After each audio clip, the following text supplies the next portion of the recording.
Туркменистан из-за морозов приостановил поставки газа в Узбекистан, Иран и сократил в Китай. Призовой фонд Кубка Федерации футбола Таджикистана в этом году составит 100 тысяч сомони. Население Китая сократилось впервые за 60 лет. Путин и Эрдоган провели телефонный разговор. Туркменистан с 12 января приостановил поставки газа в Узбекистан через станцию Дар-Ялык, сообщает об этом газета.уз. Как пишет издание, это произошло по техническим причинам в связи с аномальными морозами, установившимися в регионе.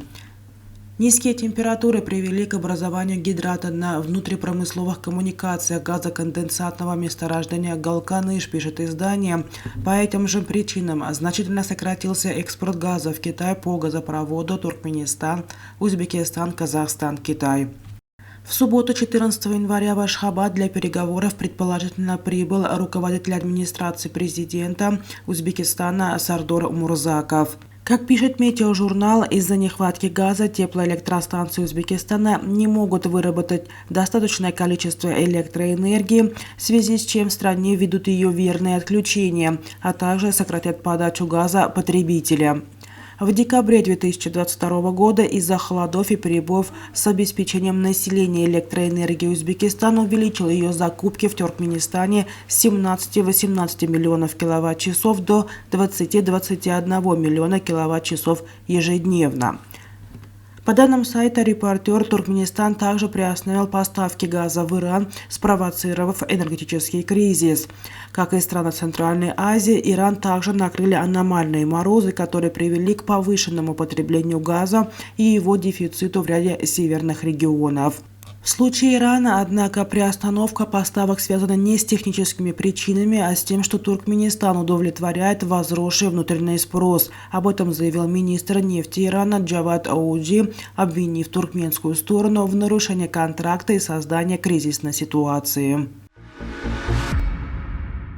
А в этом году общий призовой фонд Кубка Федерации футбола Таджикистана составит 100 тысяч сомони. Об этом было сообщено 16 января на расширенном совещании футбольной лиги Таджикистана с руководителями и представителями клубов высшей и первой лиг страны.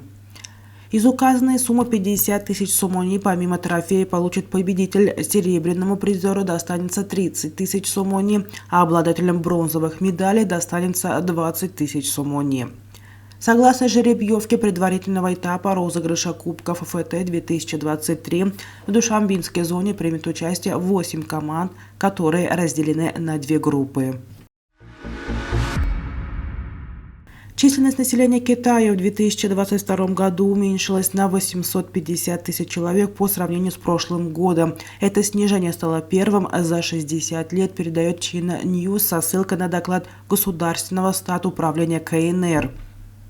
К концу 2022 года население составило 1 миллиард 411 миллионов 750 тысяч человек. Оно сократилось на 850 тысяч по сравнению с концом 2021 года, сказано в документе. В течение прошлого года в стране родилось 9,56 миллионов детей и умерло 10,41 миллионов жителей.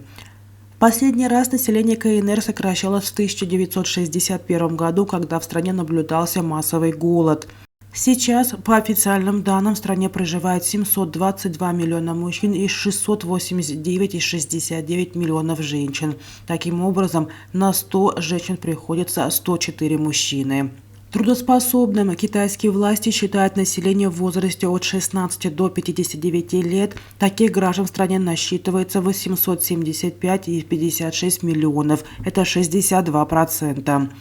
Большая часть демографического спада является результатом политики Китая в отношении одного ребенка, которую он ввел в период с 1980 по 2015 год, а также заоблачных расходов на образование, из-за которых многие китайцы отказывались иметь более одного ребенка или даже иметь их вообще. А жесткая политика Китая по борьбе с COVID-19, которая проводилась в течение 3 лет, нанесла дополнительный ущерб демографической ситуации и прогнозам. В Вчера, 16 января, состоялся телефонный разговор президента России Владимира Путина с президентом Турции Реджепом Таyyипом Эрдоганом.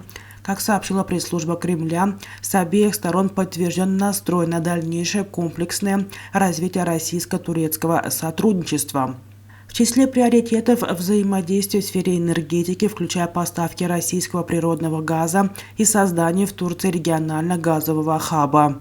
Продолжен обмен мнениями по ситуации вокруг Украины, в частности, по инициативе турецкой стороны с учетом недавних контактов в Анкаре уполномоченных России и Украины по правам человека затронут вопрос об обмене пленными, в первую очередь ранеными. Рассмотрен ход реализации пакетных стамбульских договоренностей от 22 июля 2022 года о вывозе украинского зерна из черноморских портов и разблокирование поставок продовольствия и удобрений из России. Кроме того, обсуждены вопросы нормализации турецко-сирийских отношений, в том числе в контексте инициативы Анкары о запуске консультаций с участием российских, турецких и сирийских представителей. Отмечена также практическая значимость совместной работы России, Турции и Ирана в рамках Астанинского процесса содействия сирийскому урегулированию.